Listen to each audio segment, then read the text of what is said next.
अगला टॉपिक है बच्चों हमारा institute of chartered accountant of India. जो अभी हम जो टॉपिक पढ़ने जा रहे हैं इनमें से आपको जो मैंने अंडरलाइन पॉइंट कर रखे हैं बस वही रिवाइज करने हैं, वही मगअप करने हैं। बहुत ज़्यादा डीपली इन पर फोकस नहीं करना, क्योंकि ये थोड़ा सा मैंने मटेरियल से बाहर का टॉपिक कवर किया हुआ है, जिससे कि क्या होगा बाई चांस कोई क्वेश्चन यहाँ से बन जाए, इसके लिए एक प्रिकॉशंस लेते हुए हमने थोड़ा सा सिमिलर बॉडीज को यहाँ पर शामिल किया हुआ है। Institute of chartered account of India की बात करें, आईसीआई की बात करें, तो इसका जो इस्टेब्लिशमेंट हुआ 1 जुलाई 1949 को हुआ, और ये भी एक statutory body under an act of parliament 1949 में इनेक्टेड हुआ था ये पार्लियामेंट लॉ के थ्रू ये बॉडी। और आईसीएआई की अगर हम बात करें, institute of chartered account of India की बात करें, तो largest professional accounting and finance body है, accounting finance body in the world. और वो कौन सी वाली? Second largest. वर्ल्ड वाइड देखा जाए तो इंडिया का जो आईसीएसआई है वो वर्ल्ड वाइड सेकंड लार्जेस्ट आ जाता है फाइनेंस और अकाउंट के फील्ड में। आईसीएआई हेडक्वार्टर कहां पर है? दिल्ली में है। बाकी जस्ट रीड आउट कर लेना इसमें। Institute of cost accountant of India की बात करें तो पहले इसे institute of cost and work accountant of India बोला जाता था। साथ ही साथ में इसके मेंबर की बात करें तो 46,246 के अप्रॉक्स। हेडक्वार्टर लोधी रोड पर है और एब्रीवेशन इसे आईसीएआई भी बोला जाता है, ऑल्सो नोन एज आईसीएमएआई। बहुत सारे नाम चेंज हुए इसके पहले institute of cost works accountant of India था, बाद में institute of cost and management accountant of India हो गया, अभी institute of cost accountant of India हो गया, इसलिए इसे आईसीएआई भी बोला जाता है। अगला है बच्चों यूनिवर्सिटी ग्रांट कमीशन यूजीसी की अगर हम बात करें तो यूजीसी जो हमारे डिफरेंट यूनिवर्सिटीज है उनको रिकॉग्निशन प्रोवाइड करता है। University grant commission of India is statutory body set up by the government of India in accordance with the UGC act 1956 under the ministry of the human resource development. तो अभी जो new education policy में जो ministry of human resource development है इसे education ministry के नाम से जाना जाएगा, और एजुकेशन मिनिस्ट्री के अंडर में ही सारी चीजें आएंगी। ये डिफरेंट टाइप के अलग अलग बॉडीज बनाने की उन्हें जरूरत नहीं रहेगी, ऐसा नई एजुकेशन पॉलिसी वो लेकर के आ रहे हैं। हालांकि यूजीसी की बात करें तो UGC university grant commission different type से हायर एजुकेशन को प्रमोट करता है, हायर एजुकेशन के लिए स्टैंडर्ड सेट करता है, इवन दो जो टीचर पढ़ा रहे होते हैं उनको भी एक सर्टिफिकेशन प्रोवाइड करता है। यूजीसी नेट का एक टेस्ट होता है, university grant commission national eligibility test. अगर वो आपने क्वालिफाई कर लिया तो किसी भी ऑल ओवर इंडिया की किसी भी यूनिवर्सिटी में आप एज अ असिस्टेंट प्रोफेसर के तौर पर पढ़ाना स्टार्ट कर सकते हैं। जस्ट एक इंटरव्यू देना पड़ता है। आपने पीएचडी भी कर रखी है लेकिन अगर यूजीसी नेट क्वालिफाई नहीं है तो आप एलिजिबल नहीं हो। तो यूजीसी नेट पोस्ट ग्रेजुएशन के बाद आप दे सकते हो, और उसे क्वालिफाई करने के बाद आप किसी भी यूनिवर्सिटी में आप पढ़ा सकते हो। आगे हम बात करेंगे, मतलब पढ़ाने की देखा जाए तो टॉप मोस्ट डिग्री बोली जाती है यूजीसी नेट, क्योंकि ये जो प्राइमरी एजुकेशन की बात करें तो उसके लिए डिफरेंट स्टेट में अलग अलग चलता है, कहीं टेट चलता है, कहीं बीटीसी चलता है। सेकेंडरी लेवल की अगर हम बात करें 12th क्लास तक की अगर हम बात करें तो वहाँ बीएड को प्रायोरिटी दी जाती है। बीएड एक टीचर्स के लिए एक एजुकेशन होता है। अगर हम कॉलेज लेवल पर बात करते हैं तो वहां पर जो हमारी जो मेन एजुकेशन रहती है, मेन जो एलिजिबिलिटी होती है वो नेट की एलिजिबिलिटी ही होती है। अलग अलग सब्जेक्ट में, हर एक सब्जेक्ट में नेट क्वालिफाई करना पड़ता है जिस सब्जेक्ट का भी जो टीचर होता है। तो आप भी पोस्ट ग्रेजुएशन के बाद इसे ट्राई कर सकते हैं। दैट मीन्स पहले आप बीकॉम करें, देन आफ्टर एमकॉम करें, फिर कॉमर्स से नेट क्वालिफाई करके एक अच्छी खासी सैलरी का पैकेज उठा सकते हैं। नॉलेज तो आपके पास अच्छा खासा होता ही है, आप इजीली टेस्ट को क्वालिफाई कर जाओगे। जब आप सीएस करोगे तो बहुत सारा नॉलेज गेन हो जाएगा। तो अगर गवर्नमेंट जॉब में इंटरेस्ट है, रिलैक्स वाला जॉब चाहिए, तो आप इजीली इस फील्ड में भी जा सकते हैं, क्योंकि नॉलेज यहाँ पर सीएस से आपको बहुत मिल रहा है। सीएस भी बन जाएंगे और सीएस को प्रायोरिटी भी दी जाती है। सीए, सीएस, एमए इस फील्ड से जो होते हैं उन्हें प्रायोरिटी भी दी जाती है।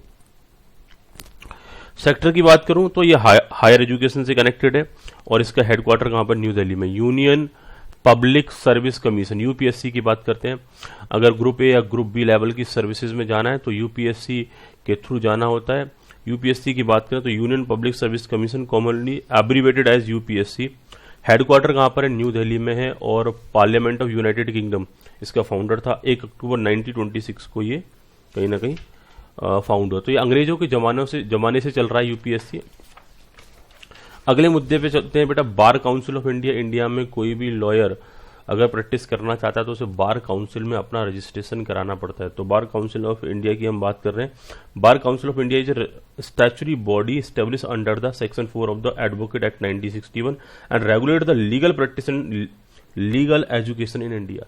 आपने देखा होगा जॉली LLB 2, जॉली LLB, दोनों केसेस में क्या होता है कि उसका लाइसेंस की बात आ जाती है। उसका बार काउंसिल का आई थिंक एक जॉली LLB 2 में है शायद कि उसका बार काउंसिल, जिसमें अक्षय कुमार हुआ करता है, जिसमें बार काउंसिल का उसका लाइसेंस रिजेक्ट कर रही होती है एक कमेटी।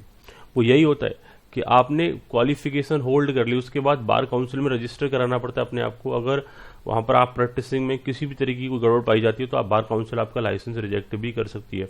तो बार काउंसिल ऑफ इंडिया कहीं ना कहीं एडवोकेट्स को एक लाइसेंस प्रोवाइड करती है जिससे वो प्रैक्टिस कर पाए, कोर्ट में अपने आप को प्रेजेंट कर पाए। फाउंडेड हुआ 1961 में बार काउंसिल। इसका हेडक्वार्टर कहां पर है? न्यू दिल्ली में। Indian council of medical research ICMR, आजकल बहुत सारा ICMR का गाइडेंस आ रहा है, डेली बेसिस पर टीवी पर गाइडेंस आए। कोरोना के केस में, कोविड पैंडेमिक की सिचुएशन के दौरान आप डेली बेसिस पे देखते थे कि ICMR की गाइडलाइंस आ रही हैं और न्यूज वाले कहीं ना कहीं ICMR के अपडेट्स आपको देते भी रहते हैं। तो इंडियन फुल फॉर्म रहेगी इसकी Indian council of medical research, the apex body in India for the formulation, coordination and promotion of the biomedical research, is one of the oldest and largest medical research bodies in the world. Headquarter कहाँ है? न्यू दिल्ली में। Founder कौन है? Government of India. Founded कब हुआ? 1911 में। आगे हम बात करते हैं बच्चों national assessment and accreditation council, नाक जिसे बोला जाता है, जो कि एक हायर जो एजुकेशन के जो इंस्टीट्यूशंस होते हैं उन्हें ग्रेडिंग देता है कि ये वो किस टाइप का वो एजुकेशन है। और नाक की ग्रेडिंग के accordingly, national assessment and accreditation council की ग्रेडिंग के अकॉर्डिंगली इंस्टीट्यूशन की कहीं ना कहीं एक रेपुटेशन भी मेजर की जाती है। तो national assessment accreditation approved council is an organisation that assess and accredits higher education institution in India. ये इंस्टीट्यूशंस को क्या करता है? कहीं ना कहीं एसेस करता है। It is an autonomous body funded by the university grant commission. इसे यूजीसी चलाता है। फंडेड किसके थ्रू होती है? यूजीसी के थ्रू। और government of India headquarter in Bengaluru. इसका हेडक्वार्टर कहां पर है? बेंगलुरु में। बाकी सारा जुरिडिक्शन इंडिया रहेगा। गवर्नमेंट ऑफ इंडिया फाउंडर है इसका, 1994 में हुआ। Indian space research organisation ISRO की अगर हम बात करें, Indian space research organisation ISRO, full form आ सकता है। किससे कनेक्टेड है? कहीं ना कहीं स्पेस से कनेक्टेड रिसर्च, स्पेस से कनेक्टेड जो रिसर्च होते हैं वो सारे के सारे एस्पेक्ट इसरो में कहीं ना कहीं परफॉर्म किए जाते हैं। और इसका जो हेडक्वार्टर है वो कहां पर है? बेंगलुरु में है। फाउंडर कौन थे इसके? विक्रम साराभाई थे। फाउंडेड इन 15 अगस्त 1969। और पेरेंट ऑर्गेनाइजेशन की बात करेंगे डिपार्टमेंट ऑफ स्पेस। तो ये Indian space research organisation ISRO के फुल फॉर्म आ सकता है या फिर उससे कनेक्टेड ये किसने फाउंड किया था, ऐसे क्वेश्चंस बन सकते हैं। Controller and auditor general of India की बात करेंगे तो गवर्नमेंट जितने भी कंसर्न होते हैं उन सब के लेन देन की जो जांच करता है वो कैग करता है। आपने सुना भी होगा, न्यूज में जनरली आता रहता है कैग की रिपोर्ट में ऐसा आया वैसा आया। तो कैग क्या है? CAG पढ़ सकते हो आपसे, CNAG भी कई बार इसे बोल दिया जाता है, controller and auditor general of India. The controller, अब इसे काग मत बोलना, कैग बोल देना या तो ठीक है। CNAG बोल सकते हो, controller and auditor general of India बोल सकते हो। तो controller and auditor general of India की अगर बात करें, is an authority established by the article 148 of the constitution of India which audit the all receipt and expenditure of the government of India and state government including those of bodies and authorities substantially financed by the government. That means जो body government के through finance होंगी, मतलब जिन bodies में, जिन entities में government का पैसा लगा हुआ है या गवर्नमेंट के अकाउंट या सेंट्रल या स्टेट गवर्नमेंट के अकाउंट, ये सारे के सारे ऑडिट किए जाएंगे, उनकी जांच पड़ताल की जाएगी। किसके थ्रू की जाएगी? कैग के थ्रू। हेडक्वार्टर कहां पर है? न्यू दिल्ली में। फाउंडर कॉन्स्टिट्यूशन ऑफ इंडिया के अकॉर्डिंगली ये फाउंडेड हुई और 1858 में ये फाउंडेड हुई। दैट मीन्स ये भी बॉडी ऐसी है जो अंग्रेजों के जमाने से चली आ रही है। ये भी अंग्रेजों के जमाने की जेलर है। बात समझ पा रहे हो बच्चों? अगले मुद्दे पर चलते हैं। बच्चे कह रहे हैं सर अगला पॉइंट कौन सा है, अगला मुद्दा कौन सा है? मैंने कहा national human right commission. That means जो ह्यूमन पर्सन्स के जो राइट होते हैं उनको किसी भी तरीके से हार्म ना पहुंचाया जाए, उनको प्रोटेक्ट करने के लिए नेशनल ह्यूमन राइट कमीशन रहता है। National human right commission of India is a statutory public body constitution on 12 October 1993 under the protection of the human right ordinance of 28 September 1993. It was a statutory statutory basis by the protection of the human rights 1993। Human rights commission की बात करें, इसका headquarter कहां पर है? न्यू दिल्ली में है। Human right council की अगर बात करें या ह्यूमन राइट कमीशन की अगर हम बात करें तो बेसिकली अगर किसी पर्सन के साथ गलत हो रहा है तो ये ह्यूमन राइट्स वाले उसे कहीं ना कहीं प्रोटेक्ट करेंगे, चाहे वो अपनी कंट्री का है या अनदर कंट्री का है। हमारी कंट्री में किसी भी पर्सन के जो बेसिक फंडामेंटल राइट्स होते हैं वो हार्म नहीं होने चाहिए। सेंट्रल ब्यूरो ऑफ इन्वेस्टिगेशन, बहुत नाम सुना होगा, CBI. Central bureau of investigation is the premier investigating agency in India. मतलब कह सकते हैं एक काफी बड़े लेवल की या सबसे बड़े लेवल की जो इन्वेस्टिगेटिंग एजेंसी है वो क्या है? CBI. Operating under the jurisdiction of the ministry of personnel public grievance and pension. CBI is headed by the director. Headquarter कहां पर है इसका? दिल्ली में। फाउंड हुआ था 1 अप्रैल 1963 में ये बॉडी। बेटा ये सारे के सारे टॉपिक हैं, आप एडिशनली इन्हें रिटेन कर सकते हो। बहुत ज्यादा कह सकते हैं कि ये सिलेबस का पार्ट नहीं थे, लेकिन थोड़ा सा प्रिकॉशंस लेते हुए यहां से क्वेश्चन बन सकता था, वो इसलिए मैंने ये सारे के सारे पॉइंट आपके लिए डाल रखे हैं। Insurance regulatory and development authority, IRDA की हम बात कर रहे हैं। Insurance regulatory and development authority of India की बात करें तो एक ऑटोनोमस बॉडी है जो कि इंश्योरेंस सेक्टर को गवर्न करता है और साथ ही साथ हेडक्वार्टर इसका है हैदराबाद में। Telecom regulatory authority of try की अगर हम बात करें तो ये एक ऐसी बॉडी है जो टेलीकॉम सेक्टर को गवर्न करती है और इसका हेडक्वार्टर कहां पर है? न्यू दिल्ली में है।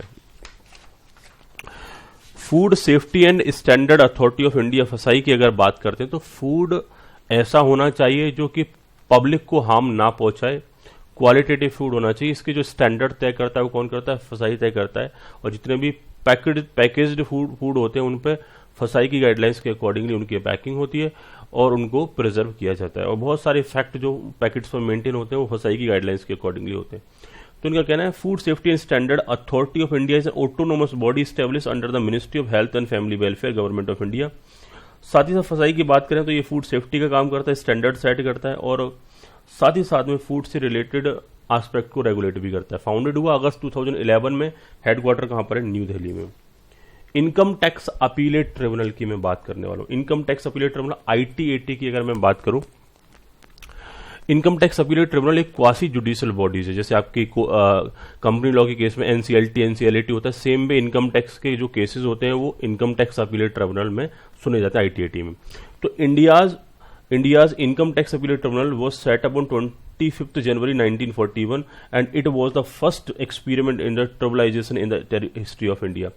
दैट मीन्स हम बात करें जो ये ट्रिब्यूनल से स्टार्ट हुए, जो क्वासी जुडिशियल बॉडी स्टार्ट हुए, उसका ये फर्स्ट एक्सपीरियंस था। साथ ही साथ हम कह सकते हैं सबसे पहले 25 जनवरी 1941 को इससे पहले कोई ट्रिब्यूनल सेटअप नहीं हुआ। It was the second appellate authority under the direct tax. Sir ये सेकंड अपीलेट अथॉरिटी का मतलब क्या होता है कि जब डायरेक्ट टैक्स में कोई केस बनता है, किसी पर्सन में केस चलता है, तो सबसे पहले जो अपील किया जाता है वो कमिश्नर अपील के पास किया जाता है, कमिश्नर अपील के पास।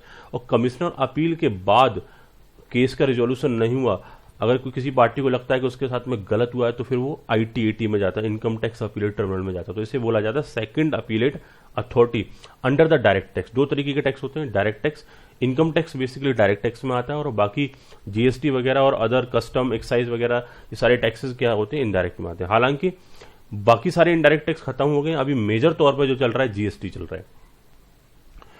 फाउंडेड की बात करें 25 जनवरी 1941 को और पेरेंट एजेंसी की बात करें ministry of law and justice. ये हमने बात किया बेटा income tax appellate tribunal ITAT के बारे में। अगला जो हमारा टॉपिक्स रहेगा बच्चों समिट्स एंड कॉन्फ्रेंसेस रहेगा। समिट्स एंड कॉन्फ्रेंसेस, इस कंसेप्ट को डील करेंगे अभी हम।